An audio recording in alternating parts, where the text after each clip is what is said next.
excusa, el motivo de esta juntada y de esta conversación es porque Sergio Pascual Miranda está presentando Coaching Político, el camino del líder coherente, que es su libro, su primer libro, ¿es correcto? Es así. Su primer libro. Y por supuesto vamos a hablar del libro, pero fundamentalmente vamos a hablar de la historia, del proceso y de por qué. Y en eso yo cuento con un poquito de ventaja, porque lo conozco a Sergio desde hace muchos años, cuando eso era un flequillo prominente, cuando él era el senador más joven que tenía Mendoza, un senador demócrata, y yo era un periodista que se sentía mucho más de izquierdas, del diario Los Andes, y que encontraba en Sergio Miranda un político que prometía esos cambios y esas ganas de cambiar y de renovar un partido histórico, conservador, muchas veces vinculado a lo ilegal, y venía esa sangre nueva que quería cambiar. Y durante mucho tiempo Sergio ha sido un buscador de ese cambio, en su propia persona y en su conceptualización de ese proceso.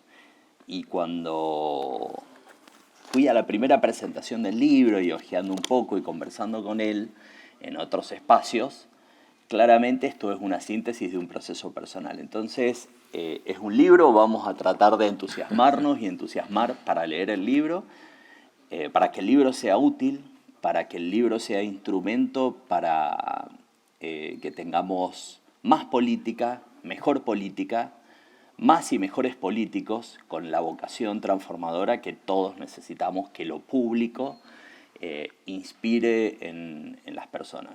Pero al mismo tiempo es interesante aprender del proceso personal que a vos te lleva a escribir Coaching Político, que a primera vista muchos confundimos, y me hago parte de la manada de confundidos, porque suena un poquito a marketing político. Entonces, ¿cuál es la diferencia entre coaching y marketing? Los objetivos es la diferencia. ¿Esto sirve principal. para ganar elecciones? Sirve para que vos te sientas mejor, para que la persona que hace política se sienta mejor con el proceso que está haciendo y con ese proceso de cambio, de mejora personal, impacte mejor en la sociedad. Planteado así utópicamente, o planteado en términos bastante naif, si querés decirlo de alguna forma, es un libro que te sirve para cambiar el mundo. Porque empezás por el primer paso, que es cambiar tu propio mundo. Creo que ese es el gran desafío que tiene que asumir la persona que se dedica a la política. Pero entonces, ¿es un libro de autoayuda para el político? Es un libro de ayuda al político. Puede ser de autoayuda si lo aplica a él, puede ser que lo aplique de alguna forma a lograr resultados en los ámbitos en los que incide. Es decir, hay un conjunto de herramientas que están disponibles. El que lo lea puede tomar esta, puede tomar esta otra, de acuerdo a lo que esté necesitando en ese momento. Y es también fundamentalmente, más que herramienta, es una provocación. Es una provocación a que las personas que nos gusta la política, que vemos en la política una herramienta transformadora, podamos encontrar o enamorarnos nuevamente o volver a inspirarnos con la política como herramienta para cambiar el mundo. Muchas veces lo dijimos, muchas veces nos frustramos en eso y muchas veces nos quedamos en el intento. Hay personas muy valiosas que se han quedado porque no supieron manejar algunos procesos y que de alguna forma, si esa persona tiene esa posibilidad de reencontrarse consigo mismo y con lo que verdaderamente desea y con ese sentido de cambio que lleva adentro, encuentra las herramientas para hacerlo. Creo que un poco ese es el desafío, Martín. Pero entonces, ¿es un problema de los políticos o es un problema mucho más grande? Porque si no, digo, entramos en el espacio de cierta simplificación de que la política es malo porque los políticos son malos. Y en el fondo, buena parte de esta percepción que muchos puedan tener o algunos puedan tener de que resulta un espacio frustrante o no suficientemente transparente o carente de nobleza, cuando buena parte de la sociedad piensa lo contrario, pero supongamos nos focalizamos en ellos. ¿Es porque está el problema de las personas? Es como suelen decir ahí que dentro del ámbito de los políticos abundan los casos de psicópatas y por lo tanto es para controlar pulsiones criminales, o es un instrumento para construir esos consensos para el cambio, el coaching. ¿Y quién es el coaching? Claro, mira, empezando ahí por la primera parte de la pregunta. El político es una persona como cualquiera, que se calienta, se ilusiona, se frustra, igual que cualquier persona en cualquier ámbito. ¿Cuál es la ventaja o cuál es el problema? Que la acción que realiza el político no es neutra. Siempre genera un impacto. Cualquier acción, por menor que sea, está generando un impacto. Y cuando ese impacto es malo porque la acción es mala, es porque la acción está contaminada, y bueno, eso termina generando todo lo que se ve y todo lo que no nos gusta. Entonces, en la medida que la persona, yo por eso hago mucho hincapié en esto, en que la persona que elige la actividad política puede mejorar, puede autoconocerse, puede autoliderarse, que es un concepto central del libro. Cuando esa persona logra ese proceso, puede impactar positivamente en la sociedad. Entonces, claramente el problema es el político. Claramente el problema es el político, ¿por qué? Porque no logra esos procesos de autoconocimiento, autoliderazgo, de liderar conscientemente a sus equipos y de buscar impactos conscientes en todas las acciones que realiza. Entonces, al no tener ese nivel de profundidad el político, y la termina chocando, por decirlo de alguna forma. Entonces, a ver, dame un ejemplo de chocarla. Un político que no logra gestionar sus emociones, ¿sí? Vamos a hablar de lo más básico, lo más sencillo y que puede llegar a haberse visto por ahí en algún otro ámbito esto de gestionar las emociones. Un político que no gestiona las emociones está liderando y está ejerciendo un rol importante y está llevando a un montón de personas a que vivan con la misma emoción que está transitando esa persona. Que esa emoción puede llegar a ser producto de cualquier circunstancia que lo afectó en un determinado momento, pero al estar liderando un montón de personas, está haciendo que choquen un montón de personas. No voy a entrar en ejemplos personales, pero vemos que si hay un político enojado, sería muchísimo más interesante, por supuesto, pero cada uno que nos esté escuchando seguramente alguna relación va a tener. Cuando ves un político que se enoja y que te incita a la violencia, que te incita a hacer actos violentos, violencia que puede ser física, verbal, de cualquier tipo, está generando un impacto en un montón de gente que lo siguen y está haciendo que el resultado final de lo que llamamos política baje la calidad. Cuando un político, te saco la emoción del enojo, te puedo llevar a la emoción de la alegría y que se va en exceso de la alegría y que te crea un ilusionismo falso, vendiéndote recetas mágicas. Y también está generando el mismo efecto. Entonces, la que termina afectada siempre es eso que llamamos política. Y lo que perdemos es la capacidad transformadora que tiene la política. Entonces, cuando esta persona puede de alguna forma reconocer qué es lo que le está pasando, identificarlo, ponerle nombres y gestionarlo y decir, ojo, que si yo hago algo a partir de esto, la choco, entonces esa persona puede lograr una efectividad mucho más contundente en sus acciones. Yo creo que a eso va, a tratar de lograr este nivel de autoconocimiento y de autoliderazgo para que los impactos de las acciones que realices sean mucho más positivos y nos beneficie a todos, porque en esa ganamos todos. Y no discrimina, o sea, sirve como manual y como guía de coaching, cualquiera sea la ideología. No tiene ideología el libro. Es un libro que no tiene un abordaje ideológico. Sí establece la necesidad de crear... Hay en otro sentido, por ejemplo, hay quien genera gobierno a partir del odio. Se escribe en este tiempo bastante sobre la utilización del odio como elemento de polarización. Sí. Generar grietas y antagonismos como forma de construcción de liderazgo sería el camino contrario. Esas, claro, son recetas que son poco sustentables en el tiempo. Porque las personas no somos así. Las personas, en definitiva, ¿qué buscamos? Buscamos la felicidad personal. ¿Y un líder qué tiene que buscar? Un líder tiene que buscar también la felicidad de sus conducidos. Pero para que yo como líder, pueda buscar la felicidad de a quienes conduzco, también tengo que sentir ese proceso internamente. si yo no lo vivo así, es muy difícil que yo le pida a otro que quiera guiar a otros por ese camino. Entonces esas son recetas que terminan siendo antinaturales, porque no buscamos eso. Los seres humanos no buscamos eso. Entonces, en la medida que nos conectamos con eso, estamos generando efectividad a corto plazo, pero no estamos logrando efectividad sustentable en el tiempo y que en definitiva contribuya a la mejora de todo el sistema. Uh-huh. Yo creo que es un desafío también, porque el político cuando agarra el libro, por ahí lo agarra con un montón de prejuicios. Y dice, no, esto es para mí, esto es marketing, esto es... Bueno, muchos marketineros conocidos que ha habido vinculados a la política, que te traen recetas mágicas y que te dicen, y vos te tenés que vestir así, así ya está, tenés que hablar así, tenés que utilizar estas palabras. Todo eso termina siendo fingido, termina siendo tan artificial que las personas venimos entrenadas para detectar todo eso y lo terminamos detectando.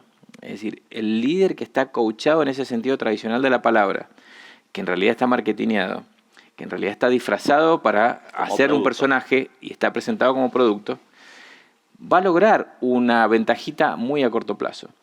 Porque las personas tienen ese radar para detectar cuando alguien te está mintiendo y cuando no. Venimos preparados, esto lo estudian muy bien las neurociencias, para detectar cuando te están mintiendo, cuando te están engañando, cuando te están tratando de manipular. A la larga o a la corta te das cuenta. Y entonces en eso, cuando vos te das cuenta, como ciudadanos, nos enojamos mucho, nos recontra enojamos. Y bueno, ¿y qué logramos? Logramos que el político se pierda credibilidad. Entonces está bien, vos hacés todo eso del marketing, disfrazate de producto, pero vas a sacar una ventaja a muy corto plazo. No sirve, no es sustentable y en eso en la política argentina tenemos 10.000 ejemplos para dar. Uh-huh. Hay una de las partes que marqué por aquí donde planteabas como una de las condiciones de la política y uno de los elementos a gestionar de la persona que está en una función de servidor público es el tema del ego, de no creérsela. ¿Cómo eso se administra? Y si no hay ego, ¿cómo se percibe o cómo se canaliza la voluntad de poder? Mira, habla ahí de 3 características esenciales que tiene todo político, que es el ego, la necesidad de reconocimiento y la necesidad de trascendencia, la búsqueda de trascendencia. El ego está, y está bien que esté el ego, ¿no? Porque el ego es lo que a vos te permite decir, che, mirá, yo tengo la capacidad como para liderarte, así que seguime. Si no estuviera ese ego, a nadie le entusiasma seguir a una persona que está totalmente pinchada, desinflada, que no cree en sí misma. Entonces, el problema es cuando vos no sos consciente de ese ego y ese ego te termina manejando a vos. Y vos terminás haciendo, manejando, creando situaciones en definitiva para reforzar ese ego y descuidás el uso que le tenés que dar a ese ego. Lo mismo con la necesidad de reconocimiento, es decir, todo el político tiene una necesidad de reconocimiento. ¿De dónde viene? Eso surge una carencia, que esto es un abordaje más psicológico, habría que ver de dónde viene esa necesidad de reconocimiento. No importa dónde viene, utilizala, gestionala de otra forma para que esa necesidad de reconocimiento te sirva a vos para generar cosas que sean positivas, que sean bien recibidas y que esa gente beneficiada con tus acciones pueda de alguna forma reconocerlo y agradecerlo. Y lo mismo con la necesidad de trascendencia, que tiene que ver con qué dejo yo más allá de lo que de mi existencia física, cuál es mi legado. Entonces, esas 3 características de ego, reconocimiento y trascendencia siempre están. Y no está mal que estén, porque a mí me costaría mucho seguir a alguien que yo no veo que tiene ese fuego adentro como para conducirme. El tema es que yo quiero que lo gestione bien y que no deje que ese rasgo se transforme en dominante de todas sus actitudes y termine llevándonos a un camino donde nos terminemos todos cayendo al precipicio. Uh-huh. Pero entonces, a ver, vos estás planteando que uno de los aspectos en el liderazgo, y digo, está aquí en el eje del coaching y del auto-coaching, de la autoconducción para lograr ciertos objetivos, tiene que ver con el reconocerse uno mismo y reconocer las capacidades de uno mismo para transferir esas capacidades y finalmente poder lograr esos objetivos. ¿Qué pasa con el que se siente superior? Digo, y ya no es un tema psicologista, sino también ahí es un tema ideológico. ¿Esto funciona en lógicas aristocratizantes o en espacios participativos o en concepciones de lo público y de lo político como espacios participativos, de igualdad, de construcción de consensos, es diferente, o bien es que aprende de esos procesos participativos y de construcción conjunta de sentidos y recomienda esa línea como para lograr objetivos. Bueno, si yo me siento superior, de alguna forma te estoy valorizando a vos. Uno de los aspectos que están reforzados acá también es la necesidad de legitimar al otro como un legítimo otro. Si yo parto de esa legitimación, yo estoy valorando y me estoy poniendo en un pie de igualdad y eso me está enriqueciendo a mí en mi acción de liderazgo. Lejano estaría pensar de que porque yo estoy legitimándote a vos como un igual a mí, yo estoy valorizándome al contrario. O sea, eso es lo que por ahí cuesta que capte el político tradicional. No, si yo te legitimo a vos como un igual, nos beneficiamos los dos y yo me beneficio más porque yo estoy en esa función de liderazgo. Esa legitimación al otro como un legítimo otro también implica desarrollar habilidades. ¿Por qué? Habilidades que las tenemos, por ejemplo la de la escucha. Todos creemos que escuchamos. Pero en realidad nos ha pasado, hasta en este diálogo, por ahí cuando yo estoy hablando, vos no me estás escuchando a mí, sino que te estás escuchando tus propios pensamientos, estás escuchando mi sistema de ideas. Tu ruido interno, claro, y eso hace que te pierdas la posibilidad de conectarte de otra forma conmigo, y a mí me pasa lo mismo, y nos pasa a todos habitualmente eso. Entonces, si yo te legitimo, si yo te escucho, si yo desarrollo mi habilidad para observar también un montón de información que tira el cuerpo permanentemente, entonces yo estoy construyendo muchísimas más posibilidades para que la acción que se desarrolla a partir de esas habilidades sea mucho más conducente. Entonces, si yo me siento superior, volvemos a lo mismo. Te puedo sacar una ventajita a corto plazo, pero no sirve. O sea, no te sirve ni al que se siente superior porque saca la ventaja de corto plazo que se le va a cortar y va a generar una reacción en el otro peor, y tampoco nos sirve a nosotros como sociedad, nos sirve a nosotros como sistema. Entonces, validar al otro como un igual me parece que es un requisito que viene de la mano con la humildad y con otro montón de habilidades que las tenemos que entrenar. Las tenemos que entrenar y están acá. Hay herramientas como para entrenar ese tipo de habilidades. Y sirven para el político y para la persona común también, digamos, para todos.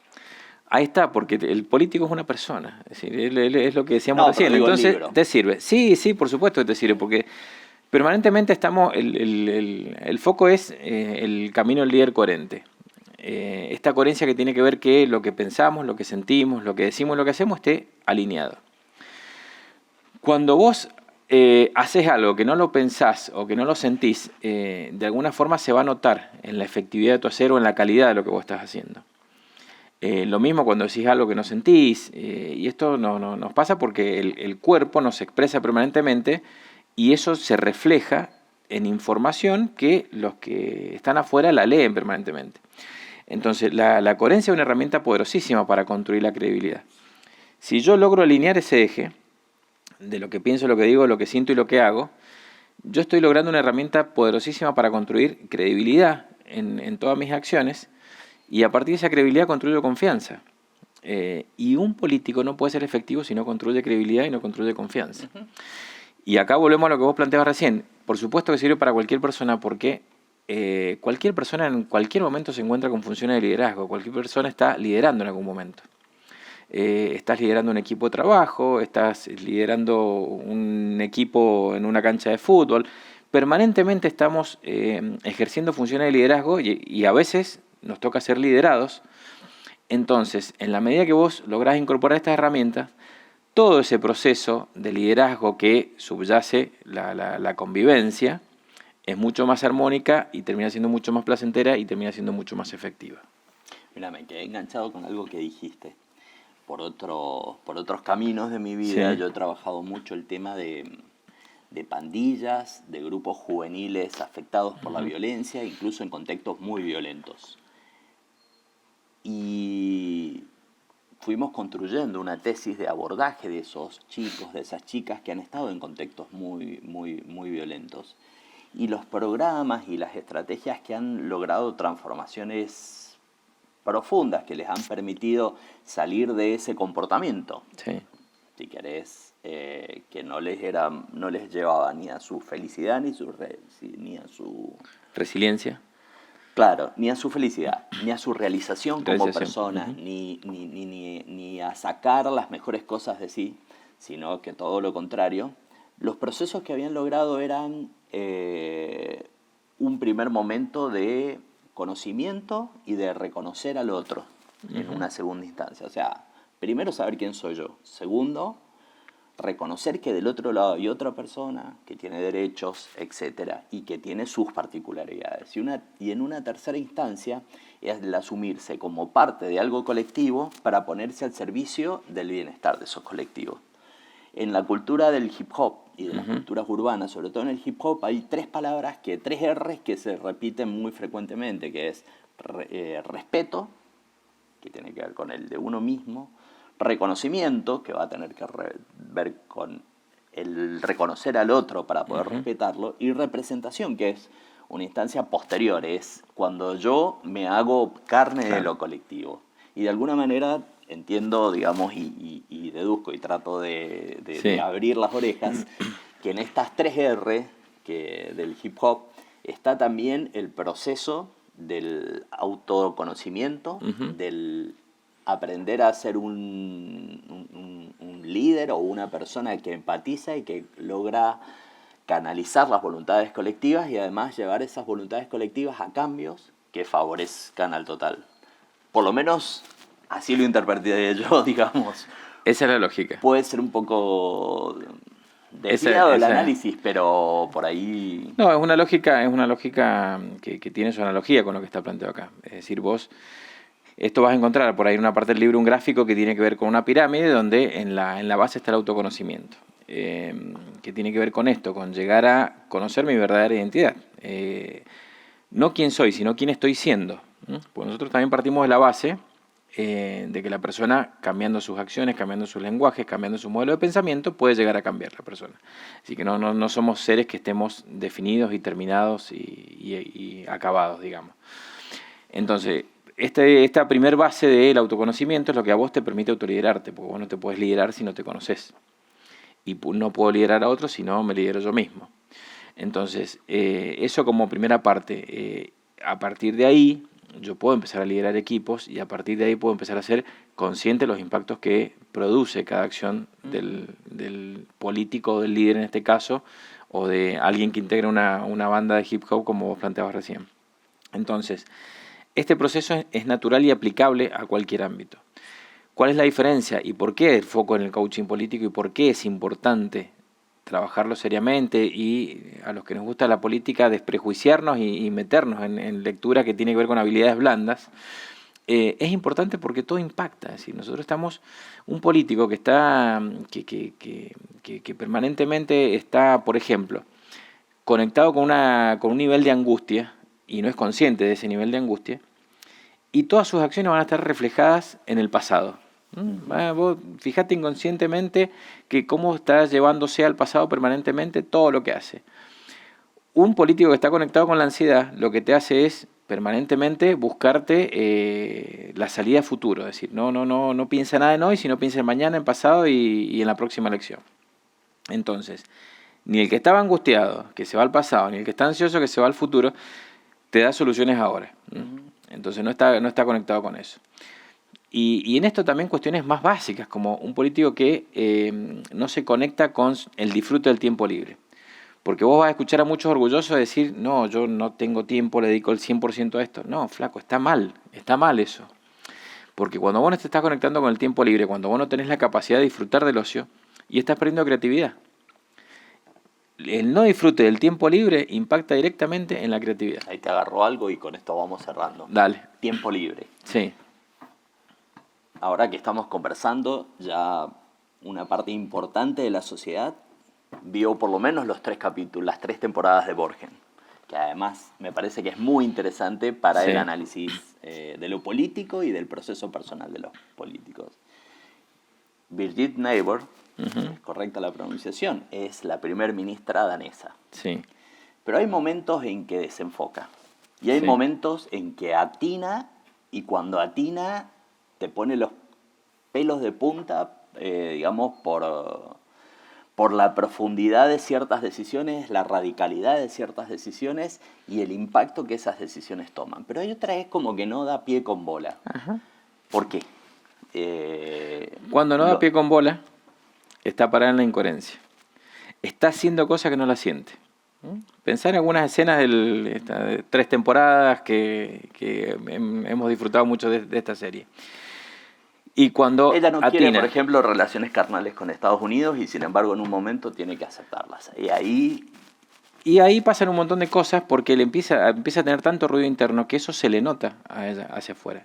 ¿Y dónde se le nota? En la efectividad, pierde efectividad. Y cuando vos decís que atina, es cuando está parada en la coherencia, que lo que está haciendo es lo que está sintiendo. Con sus valores históricos, la de su partido, los moderados. Exactamente, porque está, por ejemplo, en una de las escenas de la 3ª temporada, cuando saca corriendo a todos los que estaban en su sede de Partido Nuevo y empieza a sacar todos los papelitos y dice, no, nosotros no somos esto, nosotros no somos todo esto, nosotros somos esto. Se empieza a reconectar con ella misma y ahí empieza a lograr esa efectividad. Y vos fíjate que el éxito que ella busca no tiene que ver con su posicionamiento personal, sino que el éxito que ella busca tiene que ver con que su sueño se vea materializado de alguna forma, más allá que ella esté en un cargo importante o no. Ahí va, cuando te paras en la coherencia, bien, el público lo percibe. Se viene el 4º capítulo, la 4ª temporada de Borgen. ¿Cómo están las ventas en este momento de Dinamarca de coaching político? Todavía no llega a Dinamarca, todavía no hay versiones traducidas, así que esperemos que pronto ahí. Bueno, ya la vas a ver a Birgit en la 4ª temporada leyendo este libro. Seguro. Bueno, muchas gracias, Sergio, por todo tu esfuerzo Dale. de vida y conceptualizado en este trabajo y por escribirlo. Dale, muchas gracias.